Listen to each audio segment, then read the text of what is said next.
Когда по окончании вуза я взяла в руки диплом, в нем было написано «Учитель русского языка и литературы».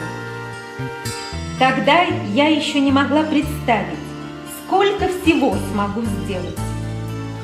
Я психолог, я сценарист и режиссер, я актриса и певица, я повар,